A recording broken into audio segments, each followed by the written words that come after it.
Hello and welcome friends, मैं विशाल माथुर एक बार फिर से आप सभी लोगों का स्वागत करता हूं आपके अपने यूट्यूब चैनल एग्ज़ाम टारगेट सफलता की ओर एक कदम में। आज हम लोग कैलेंडर का पार्ट 2 लेकर आए हैं। जैसा कि आप सभी लोगों को पता है, पार्ट 1 जिन लोगों ने नहीं देखा है तो वो एक काम करें, जाके डिस्क्रिप्शन में जाएं और वहाँ आपको इसका लिंक भी मिलेगा, तो आप कैलेंडर का पार्ट 1 ज़रूर देखें, क्योंकि पार्ट 2 समझ में जब ही आएगा जब आप उसका पार्ट 1 देख लेंगे, क्योंकि हमने बहुत सारी ट्रिक्स वहाँ पर डिस्कस कर ली थी। अब हम आगे बात करेंगे जो हमारा छोटा मोटा जो टॉपिक, जो उसका जो सेकंड पॉइंट जो रह गया था, जो सेकंड टाइप जो रह गया था। आज हम उस सेकंड टाइप और साथ में उसके साथ में कुछ क्वेश्चन जो कि पुराने सी टेट में या यूपी टेट में या सुपर टेट में आए हुए हैं उनको भी देखेंगे, या एसएससी वगैरह में भी आए हुए हैं, एक आध क्वेश्चन उनसे रिलेटेड हम लोग देख लेंगे अभी। तो शुरू करते हैं हम लोग कैलेंडर के बारे में। अगर हम बात करें तो छोटी मोटी बातें, जैसे कि हम लोग एक बार फिर से रिवीजन कर लेते हैं कि ये ग्रेगोरियन कैलेंडर है। इसकी शुरुआत 1/01/0001 को मानी जाती है और पहला दिन मंडे। ये कई बार एग्जाम से पूछ लिया गया है कि ग्रेगोरियन कैलेंडर का पहला दिन कौन सा था, तो आप लोगों को ये पता होना चाहिए कि वो पहला दिन मंडे था। आगे चलते हैं। आगे अगर हम बात करें, हम लोगों ने ये सारे क्वेश्चंस देख लिए थे। अब हम लोग थोड़ा सा आगे एक स्टेप बढ़कर हम लोग क्या करेंगे, अब हम सेंचुरी पार करेंगे। क्या पार करेंगे मेरे भाई? सेंचुरी। लेकिन उससे पहले हम थोड़ा सा कैलेंडर के बारे में जान लें।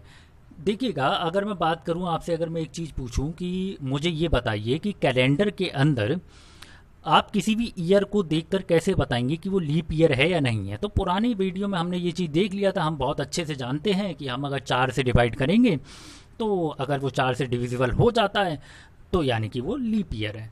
अगर वहीं मैं बात करूं सेंचुरी, जैसे कि मैं मान के चलूं हम चल रहे हैं 1900 में, मान लीजिए 1900 जो ईयर है, सेंचुरी ईयर जिसे हम बोलते हैं, या शताब्दी का वर्ष बोलते हैं जिसे हम लोग, उसकी अगर बात करूं, अगर मैं 1900 की बात करूं तो क्या वो लीप ईयर होगा या नहीं होगा। कई लोग क्या करेंगे, 1900 को 4 से डिवाइड करेंगे और ये चीज़ देखेंगे कि 1900 तो 4 से डिवाइड हो जाता है, तो यानी कि वो लीप ईयर है। लेकिन असल में वो लीप ईयर नहीं है। इसके पीछे एक बहुत लंबी कहानी है, उसे फिर कभी डिस्कस करेंगे, लेकिन आप बस इतना समझ लीजिए, कोई भी सेंचुरी ईयर लीप ईयर तब होता है जब वो 4 से डिवाइड ना होकर 400 से डिवाइड हो जाए। एग्जाम्पल देख लेते हैं जरा, हम लोग थोड़े से एग्जाम्पल देखते हैं इसमें। जैसे अगर मैं बात करूं 1900 की, अगर मैं बात करता हूं, ये लीजिए, मैंने आप लोगों के सामने 1900 ले लिया।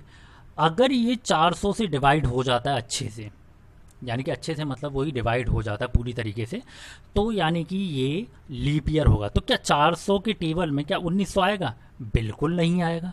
क्या आएगा? क्या नहीं आएगा ना। तो यानी कि ये लीप ईयर नहीं होगा, यानी कि जो 1900वां साल होगा वो लीप ईयर नहीं होगा। वहीं अगर मैं आप लोगों से बात करूं, अगर वैसे ही देख लिया जाए तो 1900 को अगर मैं वैसे ही काउंट करता अपने पुराने तरीके से 4 से डिवाइड करने के बाद, तो आराम से हमें पता है कि ये 4 से डिवाइड हो जाता, तो मैं इसे लीप ईयर काउंट कर लेता, जबकि ऐसा नहीं होता। आप लोग समझे होंगे। एग्जाम्पल के तौर पर मैं एक और ले लेता हूँ, जैसे कि अगर मैं बात करूँ, साल ले लूँ 1600 साल ले लूँ और इसे अगर मैं 400 से डिवाइड करूँ, यानी कि 1600 से ये बिल्कुल अच्छे तरीके से कट रहा है, तो ये एक लीप ईयर होगा, या जिसे हम बोलते हैं शताब्दी वर्ष। कौन सा? लीप ईयर का। समझ आई होगी, आई होप ये छोटी सी बात आप लोगों को। तो इसमें थोड़े से गुमराह मत होना, चीज़ें बदलेंगी क्वेश्चन के डिमांड में। अब देखते हैं, जरा देखेंगे, आप लोगों से एक क्वेश्चन ये पूछा गया है कि 9 जनवरी 1920 को ट्यूसडे था, यानी कि मंगलवार था, तो 10 जुलाई 2001 को क्या होगा। तो हमें पता है, सबसे पहले अगर मैं बात करूं, मेरा पहला काम क्या था कि मैं यहाँ पर ईयर्स काउंट कर लूं। तो जैसा कि मुझे पता है, मैंने ये चीज़ देखी कि 1920 से लेके मैं कहाँ आ रहा हूँ, 2001 तक। कहाँ तक आ रहा हूँ? 2001 तक, एक तक। तो मैंने कितने साल इसमें, 9 जनवरी से लेके, अगर मैं 9 जनवरी 2001 तक की बात करूँ, मैं पहुँच सकता हूँ 2001 में भी जनवरी तक। क्यों? क्योंकि मैं तो जुलाई तक गया हूं, तो यानी कि ये साल भी काउंट होगा। टोटल मिला के 81 ईयर्स हो गए। कितने ईयर हो गए मेरे भाई? 81 ईयर्स। अब इन 81 ईयर्स में देखूं तो लीप ईयर, तो मैंने अपॉन 4, जैसा कि मैं करता हूं कि कितने लीप ईयर होंगे, तो 4 से डिवाइड कर दो, जितनी बार जाए, मान लो 20 बार गया तो 20 लीप ईयर, 21 बार गया तो 21 लीप ईयर। अब देखिएगा, यहाँ पर मैं आपको एक बहुत ही अच्छा कॉन्सेप्ट समझाने वाला हूँ, इसको जरा गौर से ध्यान दीजिएगा। जैसे मैंने आप लोगों को यहाँ पे 4 से डिवाइड किया 81 को, तो मेरे को पता है 20 बार वो जाएगा। करेक्टली कितने बार तक जा सकता है वो? 20 बार। यानी कि इस 81 वर्ष में टोटल 20 होने चाहिए क्या? Leap year. लेकिन मैंने यहाँ पर +1 किया है, तो मैं आपको बता दूं, जैसे कि आप लोगों को भी पता है ये बात, हफ्ता 7 दिन का होता है, लेकिन एक महीने के अंदर कभी कभी कोई दिन 5 बार भी आता है। वो क्यों आता है? या तो स्टार्टिंग हुई हो उस दिन से या एंड हुआ हो उस दिन से। समझना, बहुत गहरी बात बता रहा हूँ मैं आप लोगों को। या तो स्टार्टिंग हुई हो उस दिन से या एंड हुआ हो उस दिन से।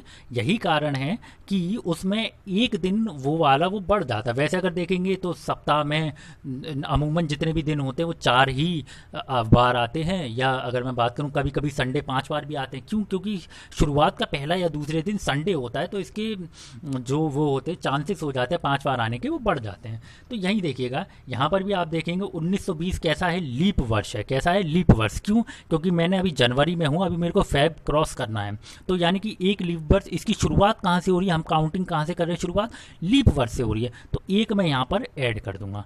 आई होप ये बात आप लोग को समझ आई होगी। अब आगे बढ़ते हैं, आगे बढ़ेंगे। फिर हम लोग जैसा पुराने क्वेश्चन में करते आ रहे थे, क्या करना है हम लोग को जरा देखिएगा। इन अगर 81 साल की बात करूं, 81 साल में से जैसा कि आप लोगों ने देख लिया, 21 साल कौन से हो गए मेरे भाई, ये हो गए लीप वर्ष। और 60 साल कैसे हो गए, ये हो गए नॉन लीप ईयर, यानी कि साधारण वर्ष। तो अगर मैं बात करूं इसकी, तो एक लीप वर्ष 2 दिन देता है, तो 21 लीप वर्ष कितने देगा, 21 गुणा 2। इसी तरीके से 60 साधारण वर्ष, अगर मैं एक साधारण वर्ष एक विषम दिन देता है, तो 60 साधारण वर्ष कितने देंगे, 60। इन दोनों को मैंने मल्टीप्लाई करने के बाद जोड़ा तो कितना आए, 102 विषम दिन निकले। यानी कि 21 साल में अगर मैं पूरा काउंट करूं तो 102 विषम दिन निकलकर, यानी कि ऑड डेज निकलकर आते हैं। कई लोग ये पूछेंगे ऑड डेज क्या है, तो आप लोग जाके पुराना वीडियो ज़रूर देखें, वरना चीज़ें, बहुत सारी चीज़ें धूमिल हो जाएंगी। तो हम लोग अगर बात करें, फिर इसको हम लोग को 7 से डिवाइड करना है, क्योंकि ये 102 7 से डिवाइड हो सकता है। तो ऑड डेज मेरे को जब तक निकालना होता है जब तक कि 7 से डिवाइड देकर रिमाइंडर ना छोड़ दे। तो मैंने 7 से डिवाइड किया तो 98 चला जाएगा, यहाँ पर 4 रह गया रिमाइंडर। तो यानी कि मैं 81 साल कूद कर आया और मैंने ये देखा कि मेरे को कितने विषम दिन मिले, 4 विषम दिन। आगे देखते हैं। मैंने 9 जनवरी 1920 से लेके 9 जनवरी 2001 तक 81 साल पूरे कर लिए। लेकिन क्या मेरे को 9 जनवरी 2001 तक जाना था? नहीं, मेरे को तो 10 जुलाई 2001 तक जाना है। तो देखिएगा 9 जनवरी 2001 तक आ गया, तो जनवरी में दिन कितने बचे? अगर मैं बात करूं, जनवरी आप सभी लोगों को पता है 31 की होती है, तो 22 बचे। फिर उसके बाद फरवरी पूरी बची। फरवरी किसकी होती है? फेब, जो हमारे फेबररी होती है वो 2001 की है, जो कि नॉन लीप ईयर है, यानी कि 28 दिन की। उसके बाद मार्च, अप्रैल, मई, जून, और उसके बाद जुलाई को मेरे को कहाँ तक पहुँचना है, 10 तारीख तक, तो ये हो गया 10।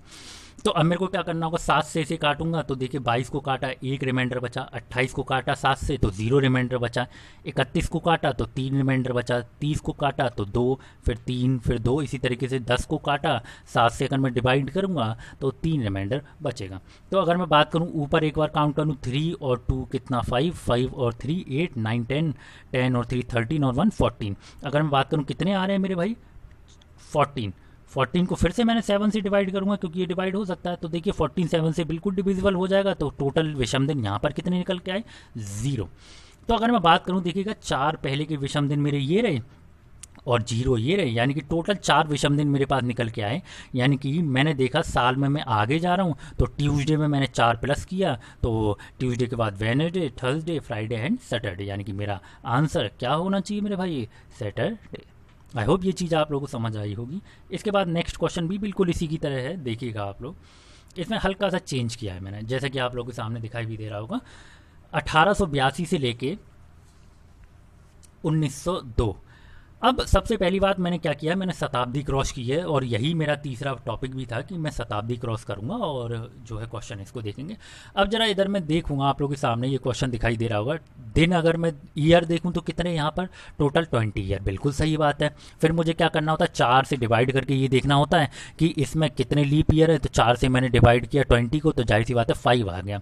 अब मेरे को ये देखना है क्या 1882 हमारा लीप ईयर है, 1882 नहीं है। क्या 1902 हमारा लीप ईयर है, नहीं है, यानी कि मैं +1 नहीं करूंगा। लेकिन इधर देखना मैंने -1 कर दिया। -1 क्यों किया, क्योंकि मैंने यहाँ पर एक जो सेंचुरी मैंने यहाँ पर जो क्रॉस किया वो है 1900। कौन सी सेंचुरी मैंने क्रॉस की है, 1900। तो जो 1900 मैंने सेंचुरी क्रॉस किया, और ये चीज़ हमें पता होना चाहिए कि 1900 सेंचुरी लीप वर्ष नहीं होती, लेकिन मैंने तो इस कैलकुलेशन में वो लीप वर्ष काउंट कर लिया ना, तो उसको मेरे को हटाना पड़ेगा। या मैं अगर बाय फिंगर अगर मैं इसको काउंट करना चाहूँ तो देखिए 1886, 1884 सॉरी, 1884, 1888, 1892, फिर 96। अब मैंने 1900 भी इसको काउंट कर लिया, जबकि 1900 मेरी लीप वर्ष नहीं होगी, तो 1900 नहीं होगा, तो उसे मैं काट दूंगा, यानी कि एक माइनस कर दूंगा। तो टोटल लीप वर्ष मेरे पास कितने हो गए, लीप ईयर्स कितने हो गए मेरे भाई, 4। आगे अगर मैं बात करूं तो 20, अगर मैं बात करूं 20 मेरे पास ईयर है, तो इसमें से 4 लीप ईयर है और 16 नॉन लीप ईयर। तो जैसी कैलकुलेशन, एक नॉन लीप ईयर एक ऑड डे देता है, तो 16, तो 16 देंगे। तो इसी तरीके से लीप ईयर की बात करूं तो एक लीप ईयर मेरे को 2 दिन देता है ऑड डेज, तो यहाँ पर 8 हो गए। तो इसे मैंने इसी तरीके से डिवाइड किया, तो ऑड डे मेरे यहाँ पर कितने आ गए, 3। तो यानी कि मैं ये पूरा 20 साल पार करके आया हूँ, कितना कितना, 5 अप्रैल 1882 से लेके 5 अप्रैल 1902 तक। तो मेरे को कितने लीप ईयर मिले, कितने ऑड डेज मिले, सॉरी ऑड डेज मिले को मेरे को 3। लेकिन क्या मेरे को 5 अप्रैल 1902 तक ही आना है, नहीं, मेरे को तो जुलाई तक जाना है। तो देखिएगा अप्रैल में दिन कितने बचे, अप्रैल 30 का होता है, तो अप्रैल में दिन मेरे भाई बचे आपके 25, फिर उसके बाद अप्रैल के बाद मई, जून, और जुलाई में मेरे को कहाँ तक जाना है, 5 तारीख तक। तो फिर इसको 7 से डिवाइड किया, तो आप लोग देखेंगे इस पूरी कैलकुलेशन में मेरे पास एक भी विषम दिन नहीं बचेगा। तो जब यहाँ पर एक भी विषम दिन नहीं बचा, तो टोटल 3 विषम दिन जो मेरे पहले आए थे वही होंगे। तो इसे मैं यहाँ पर देखिएगा ट्यूसडे है, ट्यूसडे में मैं यहाँ पर 3 को ऐड कर दूंगा, यानी कि ट्यूसडे, वेडनेसडे, थर्सडे और फ्राइडे। तो यानी कि मेरा आंसर क्या होगा मेरे भाई, फ्राइडे। आई होप ये क्वेश्चन भी आप लोगों को समझ आया होगा। आगे चलते हैं। अच्छा, किसी को भी स्क्रीनशॉट्स वगैरह लेने हुआ करें तो वो लोग इसको ले लिया करिए, या इसको, मेरा ये मानना है कि आप लोग इसको ना कायदे से इसको नोट कर लिया कि ज़्यादा बेहतर रहेगा। आगे चलते हैं। अब देखिएगा, यहाँ पर मैं आप लोगों के सामने एक क्वेश्चन लेकर आया हूँ। अगर किसी महीने की 3 तारीख को रविवार है मान लिया, तो क्वेश्चन 2 है इसमें, उस महीने में कितने सोमवार होंगे पता करेंगे। उस महीने में चौथा शनिवार बताओ कब होगा। अच्छा, इंग्लिश और हिंदी के चक्कर में ना पड़िएगा, क्योंकि यहाँ पर इंग्लिश और हिंदी इतनी ज़्यादा मायने नहीं रखती, क्योंकि यहाँ पर कोई टेक्निकल वर्ड नहीं है। सोमवार सभी को पता है मंडे बोलते हैं, और रविवार सभी को पता है कि ये बोला जाता है क्या, इसको बोला जाता है आपका संडे, सॉरी संडे बोला जाता है। तो ये चीज़ याद रखिएगा। अब अगर आपको ये भी नहीं पता, तो आप लोग शिक्षक बनने के प्राइमरी लेवल पर या जूनियर लेवल पर या नॉर्मल इस तरीके से बात करूं, या अगर नॉर्मल एग्ज़ाम्स की बात करूं, तो आप उसके लायक है ही नहीं। तो आगे चलते हैं, हम लोग सबसे पहले देखते हैं। सबसे पहले अगर मैं बात करूं पहला, तो अगर मैंने जैसा कि आप लोगों को बताया कि 3 तारीख को क्या है, 3 तारीख को है मेरा संडे। तो 3 तारीख को जब संडे हो गया, तो यानी कि उससे पहले भी 1 और 2 तारीख निकल कर गई हैं, आप सभी लोगों को पता है। तो 1 तारीख को और 2 तारीख को क्या होगा, अगर ये संडे है तो उससे पहले वाली तारीख को सैटरडे, और उससे पहले वाली तारीख को फ्राइडे। बात समझ आई। तो मुझसे ये पूछा गया है, क्या पूछा गया क्वेश्चन के अंदर, कि उस महीने में कितने सोमवार होंगे। तो सबसे पहले तो मैं ये देखूं कि सोमवार कितना है। देखिएगा यहाँ पर 3 के बाद 4 तारीख को, अच्छा ये थोड़ी सी गड़बड़ होगी इसकी कैलकुलेशन में, इसको मैं ठीक करूँगा। देखिएगा इधर, देखिएगा 4 तारीख को क्या होगा, सोमवार होगा पहला। कितनी तारीख को होगा मेरे भाई सोमवार पहला, 4 तारीख को। कितनी तारीख को, 4 तारीख को। अब सबसे पहले अगर मैं बात करूँ 4 तारीख को पहला सोमवार हो गया, तो फिर अब क्या करना है मेरे को। तो एक चीज़ याद रखिएगा मेरे भाई, 4 तारीख को पहला सोमवार हो गया, तो अगला सोमवार अगले 7 दिन बाद पड़ेगा। तो कितनी तारीख को, 11 तारीख को। 11 तारीख को अगला सोमवार, उसके 7 दिन बाद यानी कि 18 तारीख को, इसको जरा करेक्ट कर लीजिएगा, 18 तारीख को। उसके अगले 7 दिन बाद यानी कि 25 तारीख को एक पड़ेगा, यानी कि एक 4 को पड़ गया, एक 11 को पड़ गया मेरे भाई, और एक पड़ गया आपका 18 को, और एक पड़ गया आपका 25 को, है ना। अब आगे और जाऊंगा तो 32 तो होता नहीं किसी महीने में। तो यानी कि इस महीने में टोटल कितने सोमवार पड़ेंगे मेरे भाई, 4 सोमवार। कितने सोमवार पड़ेंगे, 4 सोमवार। अच्छा, इसको मैं अगर डायरेक्टली बोलूँ तो ये चीज़ याद रखिएगा, मेरे को बस ये देखना होता है कि पहली और दूसरी तारीख को क्या है। अगर देखिए बाय डिफ़ॉल्ट ये चीज़ हमेशा याद रखिए, अगर उसने नहीं बोला है तो बाय डिफ़ॉल्ट हम लोग ये मान के चलते हैं कि वो महीना 30 का होगा। आप चाहे किसी भी बात, अगर मैं आम बोलचाल की भी बात करता हूँ तो आप सभी लोगों को पता है, मैं अगर एक महीने की बात कर रहा हूँ तो 30 दिन की बात करूँगा, ना कि मैं 28 की या 31 की। तो ये देखिएगा, अगर वो महीना 30 दिन का है तो पहला दिन और दूसरा दिन मायने रखता है इसी से डिसाइड हो जाता है कि अगले दिन कौन से होंगे जो 5 होंगे उस महीने में और कौन से 4 होंगे। जैसा कि देखिएगा पहली और दूसरी तारीख को फ्राइडे और सैटरडे है, यानी कि इस महीने में फ्राइडे और सैटरडे 5 होंगे और बाद बाकी बचे हुए दिन 4 होंगे। और वहीं अगर मैं एक और स्टेप आगे बढ़ूं कि अगर वो महीना 31 का है तो पहली, दूसरी और तीसरी तारीख को जो दिन पड़ा होगा, यानी कि पहली को यहाँ पर फ्राइडे पड़ा है, दूसरी को सैटरडे और संडे कितने को पड़ा है, 3 को। तो ये चीज़ देखिएगा, वो जो संडे, जो फ्राइडे सैटरडे संडे, ये 3 5 5 आएंगे उस पूरे महीने में 5 बार, और बचे हुए दिन 4 4 बार। नहीं मानते तो आप अपना कैलेंडर उठाकर देखिएगा। अच्छा, इसका बी पार्ट देखते हैं। बी पार्ट क्या कहा गया है? इसका बी पार्ट अगर मैं बात करूं, बी पार्ट में आपसे ये पूछा गया कि बताइए उस महीने में चौथा शनिवार कब होगा। तो सबसे पहले तो मैं ये देख लूं कि 3 तारीख को तो संडे था, जाहिर सी बात है 3 तारीख को ये रहा संडे। तो पहला शनिवार कितने तारीख को पड़ा है? 2 तारीख को। कितने तारीख को? 2 तारीख को। तो चौथा शनिवार और चाहिए, मतलब 2 तारीख को पहला पड़ गया, तो अगले 3 और मेरे को पता करने हैं। तो मेरे को पता है 7 7 दिन के गैप में होते हैं, तो 3 कितने दिन के गैप में होगा? 21 दिन के गैप में। तो मैंने डायरेक्ट 21 + 2 किया, तो कितना आ गया? 23। यानी कि चौथा जो मेरा शनिवार होगा वो कौन से दिन को पड़ेगा मेरे भाई? 23 तारीख को। आई होप ये क्वेश्चन भी आप लोगों को समझ आया होगा। आगे चलते हैं, एक बहुत ही सरल सा क्वेश्चन और ले लेते हैं। वो क्वेश्चन देखिएगा, यदि आज से 2 दिन पहले अगर मैं बात करूं तो रविवार था, तो आज से 62 दिन बाद क्या होगा? तो बहुत आसान है, देखिएगा। अगर मैं बात करूं, आज मान लेता हूँ ये रहा, आज से 2 दिन पहले संडे था, तो यानी कि अगर मैं काउंट करके संडे के बाद मंडे आएगा, और यानी कि आज कौन सा दिन है? ट्यूसडे। ट्यूसडे के बाद 62 दिन बाद क्या होगा? तो मैंने आप लोगों को क्या बताया मेरे भाई, 62 दिन के लिए सबसे पहले आप लोगों को क्या करना होगा? 7 से इसे डिवाइड देना होगा और ऑड डेज पता करने होंगे कि इसमें ऑड डेज कितने हैं। तो आप लोगों ने 7 से डिवाइड करिएगा 62 को, और इसमें देखा कि 6 रिमाइंडर बचा है। कितना रिमाइंडर बचा है मेरे भाई? 6 रिमाइंडर बचा है। तो यही 6 मेरा ऑड डे होगा, और बस इसी ट्यूसडे में मेरे को ये 6 ऐड कर देना है, और क्या आ गया मेरे भाई? मंडे। इसे एक बार और कैलकुलेट कर लीजिएगा, आप लोग देखेंगे इसको। ये बहुत ही आसान क्वेश्चन है, कई बार ऐसे पूछ ले जाता है, जैसे कि आज से 3 दिन पहले मंडे था, तो आज के 10 दिन बाद क्या होगा, या आज के 20 दिन बाद क्या होगा, 30 दिन बाद क्या होगा। या आपका भी जो पिछला सुपर टेट में ये आया था कि आई थिंक क्वेश्चन मेरे को अच्छे से बिल्कुल तो याद नहीं, लेकिन ये बोला गया था कि आज अगर सैटरडे है तो अगले 62 दिन बाद क्या होगा। तो ये क्वेश्चन काफ़ी ज़्यादा अच्छे क्वेश्चन में से एक तो नहीं कहूँगा मैं, लेकिन आ जाते हैं स्पेशली सुपर टेट वगैरह में, और कई बार एसएससी वगैरह में भी ये चीज़ देखने को मिली है। तो देखिएगा, ये पूरा की पूरा लेक्चर आप लोगों के सामने दिखाई दिया है, ये पूरा की पूरा लेक्चर कैलेंडर को लेके। और अच्छा, इसका फर्स्ट पार्ट भी आप लोग देख लीजिएगा इसको एक बार। और जो भी अगर दिक्कतें आ रही हैं, अगर इसमें भी अगर आपको कोई दिक्कत होती है तो प्लीज़ कमेंट। और अगर मेरे को ऐसा लगता है कि वो दिक्कतें वाकई में हैं, तो मैं उसको दोबारा से एक और वीडियो बना के नंबर ऑफ़ क्वेश्चंस बढ़ाकर और दिखा दूंगा आपको। बाद बाकी आप लोग एक काम करें कि आप लोग प्रैक्टिस करते रहें, और हाँ, मेरे चैनल को लाइक सब्सक्राइब करके सपोर्ट ज़रूर दें अपना। Thank you very much.